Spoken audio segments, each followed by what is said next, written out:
Hello YouTube, this is Morgan Airspeed Prime here with my next Star Wars video. This is going to be my review for Star Wars The Bad Batch Season 3 Episode 14, Flash Strike, the second last episode of the series. So overall, I would say the episode, I think overall did what it kind of needed to a certain degree, but I would say I come out of it feeling a little bit disappointed with it overall as an episode, mainly because it makes me kind of worried for the finale, because in one episode, can they actually wrap this up properly?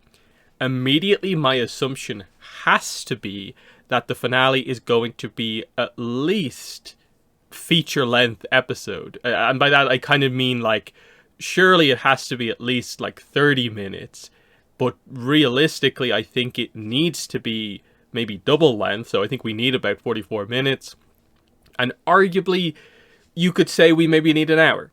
That's my thing coming out of this episode, is that if the episode that we're going to get is only about 20 something minutes, then I don't think this episode, the second last episode, did enough, because it still feels like we're for the most part in setup. We didn't end the episode with anything I would say hugely significant having properly happened yet beyond what we expected to. That is okay, the characters are going to infiltrate Tantis and we're there and thereabouts. The Bad Batch haven't made it in yet, but stuff is kind of happening. There's bits and pieces of setup for what we can assume the finale is going to be, but certainly I think they need to have this final episode be much longer than a typical episode. Now, I'll note that like the first episode of the Bad Batch is like an hour 15 or something like that, so it's quite a long episode.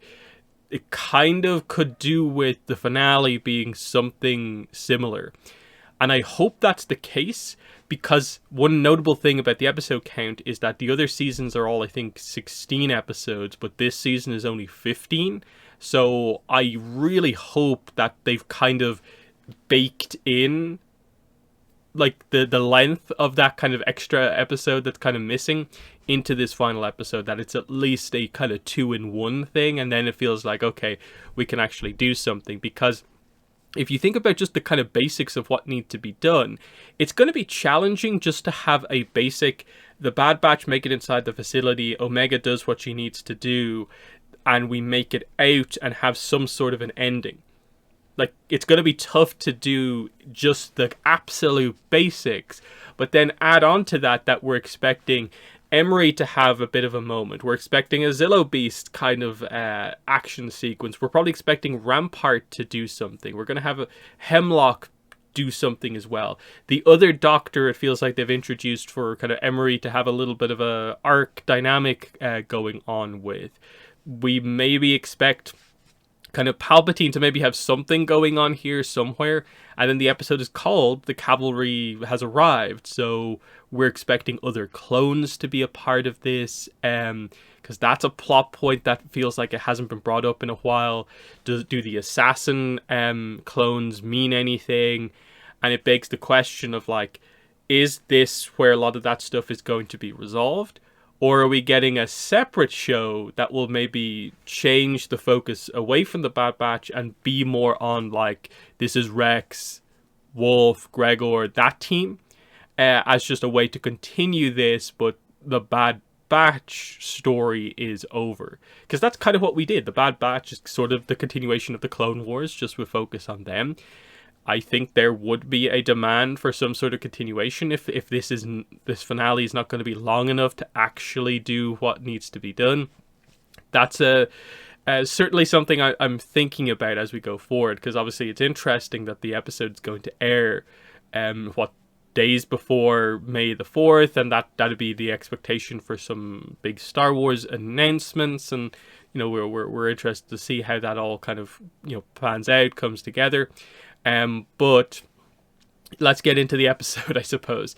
And like I said, a lot of my reaction going through this episode was kind of concern. Are they using the time properly? I don't think there's ever been an episode I've reviewed where I've been clock watching as much as I have during this one. Just moving the mouse to see that, like, oh, we're 7 minutes in and not a lot has happened. We're 14 minutes in, not a lot has happened. And then, like, with 2-3 minutes left in the episode, it does feel like, oh, finally, here's a sequence of scenes where they're actually, like, doing something. Because otherwise it is, I think, just very much standard Bad Batch fare. It's action happening, little bit of character stuff, but mostly setup. And I thought that was what last episode was meant to be about. And I thought this would be more, okay, we're here, we're in the middle of everything. And I like I said, a lot depends on how long the final episode is, and what exactly happens there.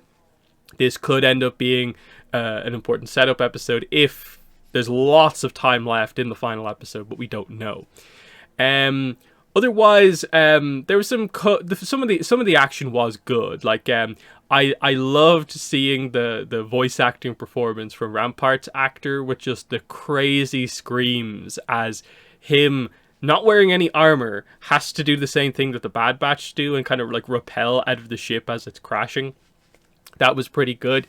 There were little bits and pieces of things as we went through the episode. Like, I think, again, a lot of the stuff going through the jungles of Tantis is like, fine, I get it. You set up that they're dangerous. Okay, here's a giant bear type creature. Okay. But the one scene that kind of stood out to me was Rampart and Crosshairs talking, and kind of Rampart sort of oddly, like, they end the scene on this. Rampart just says something very ominous, like relating to like, but like effectively you could still betray them type thing with Crosshairs. And then he, of course, kind of runs off. He gets himself captured. So it'll be interesting to see what happens there. I guess he'll be brought before Hemlock, and we'll see what happens from there. But there's almost a suggestion of like, oh, are we going to come back around to kind of bringing up the whole clone assassin plot point? As in, can a switch be flipped and Crosshairs is forced to go against the Bad Batch? And how does that relate to kind of everything else going on? That was a bit of an interesting teaser to have throughout the episode. Otherwise, the Bad Batch themselves, like Wrecker, Crosshairs, Hunter, they're just on the outside. Wrecker kind of got injured. He has a big gash in his armor. I'm not sure what's going on there, because he seemed like he was just up and running again perfectly fine at the end. But we'll see how they exactly go about, doing that. Is that injury going to affect him later on? Wrecker might have to make a sacrifice, because we're suddenly getting into the range of episodes where we're thinking, okay, who's dying? Who's the big death going to be? Are they going to sacrifice anyone? These sort of questions are naturally going to come up, and who's expected to survive versus who's not expected to survive. I'm not really sure. Otherwise, Omega, what they really have going on here is just she once again goes into the walls to explore the system to find a way out. Quite a lot of sequences. I would say this was where some of the time of this episode maybe wasn't the most well used. It did feel like we just cut back to Omega just walking through an environment that looked very similar to the last scene. And I get it's meant to highlight how much of a maze it is and her figuring out some sort of a plan. But I think you could have just cut after like one or two of these scenes to just straight to, here's what she finds. And so the key point that she finds is that she looks through a grate at one point and sees a Zillo Beast. So the Zillo Beast is being held here on Tantis, and it's being, of course, restrained with the kind of energy cannon thing. And I think Omega's plan, obviously, is, well, if we free the Zillo Beast, that's going to create, like, the ultimate distraction. And it'll put everyone at risk, but it gives us an opening to get out. And it kind of, this facility is so secure, we kind of need something like that. So that's interesting. That's a Clone Wars plot point being brought back into play, because that goes back to, like, Zillo Beast is what, season 2 or 1? I forget which season of Clone Wars it's in, but like we've had that set up for a while now. What's going on with the Zillo Beast? And okay, they're finally going to do something with it. So interested to see what exactly happens there. And it's certainly the way to create like the perfect distraction, which is going to be needed to sort of allow the Bad Batch to properly get in and allow Omega and everyone free reign to kind of do what they need to do, because she's going to want to get the other kids out, and unless there's a mega distraction, there's no way to get them all really through the wall and stuff like that otherwise. So will be interesting to see what happens with that overall. The other big scene was Echo, of course, because of the way we started the episode with the ship attached onto the ship going to Tantis.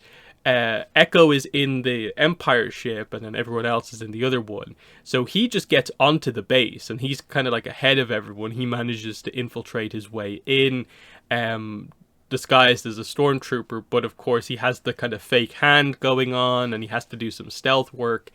But he ends up meeting with Emery, and she recognizes, oh, this is Echo. Like, what Omega said about you is true. You were going to come back for her. You're here now. And basically, it's just continuing this arc with Emery from the last couple of appearances of the character of Omega believes in you. What are you going to do? Are you going to make the right choice? Basically, that's the point that's being kind of presented here, is just, I'm not sure how much I trust you, because you're making a lot of the justifications that typical people involved in the Empire are going to make, but you have a choice to make coming up now about what you want to do. And obviously we can see that she cares about the kids, and I think we know the decision she's going to make. It's all about how she makes it. Is this going to be a sacrifice? Is Emery going to make it out of this alive? Because they've clearly introduced the other Doctor for a reason, to be a bit of a foil to Emery. So what's going to happen there? Is there going to be a fight there? Is Emery going to allow them to escape, but then that Doctor maybe kills Emery or something like that? Those are the questions, I think, at this point that we are thinking about. But I like that setup there at the very least, of just, again, remember, Emery is going to make some sort of a turn, I think, at some point. But mostly that's where the episode ends. It's just a teaser of how does the Bad Batch get in, when is Omega going to activate her plan, Rampart being captured, what does that do or change? Because of course, I guess Rampart, there's no way he's going to be loyal to the Bad Batch in all of this. He's going to feel, well, the Empire's caught me, yes, they betrayed me, but surely they'll use the information I have about, being taken along on this escape attempt type thing, and he's hoping he can do things that way. I don't know, either he's going to have a big moment where he makes the right choice, or he's going to give up all the information he has and then be killed. It's just interesting to see what way that exactly pans out. And then the big question for the finale is just about, when do all the other clones come into play? Because we're expecting like some sort of an arc, Wolf to make his big choice, because he has to eventually join up with Rex and everyone. Are they getting involved in things now? What does this mean for a lot of the other clones on the base? And then, like, are the assassin characters coming back into play also? Plus Project Necromancer. Like, are we actually going to delve more into that in terms of the importance of Omega? Like, we know what her blood is about, but we don't really know, like, why, how is this the case? What's the grander plan originally with this? And have the Empire learned anything just yet? Because we got reveals of a bunch of episodes ago about, like, this is the core information about her blood, but since then everything has just been blood sample, blood sample, blood sample, and they've not actually told us anything else about this kind of important lore. So I'm not sure where the ability is for maybe some of that stuff to come out, other than maybe final or maybe second last scene of the show. Cut to Palpatine reacting to what's happened. Like, Project Necromancer is in a bad spot now because Omega was taken from their clutches, but the Empire at least learned a little bit about some stuff because they've done some research on Omega's blood. So they have somewhere to go with it, but it's going to take time, and where does that put a lot of the characters is the real question. So I think that's most everything I want to say about the episode. So overall, a little disappointing. I think it probably has to be said, but pretty much everything depends on how much time they have in the final episode. Because if it's normal length, I'm very worried about this series. If it's double length, I'm kind of like, okay. And if it's like the premiere, like an hour plus, I think we're in a great situation. That's really what it comes down to.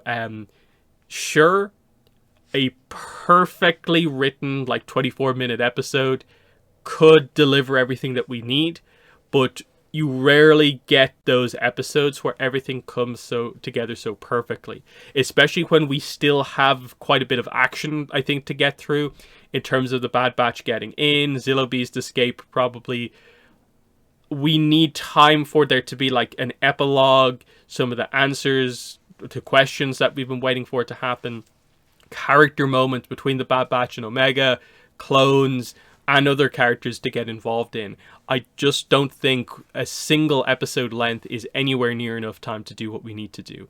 But in the comments, let me know what your thoughts are on this episode and your expectations going into the finale. Do you expect it to be a full, feature-length episode or what? But that's been the video. Thanks for watching, and bye.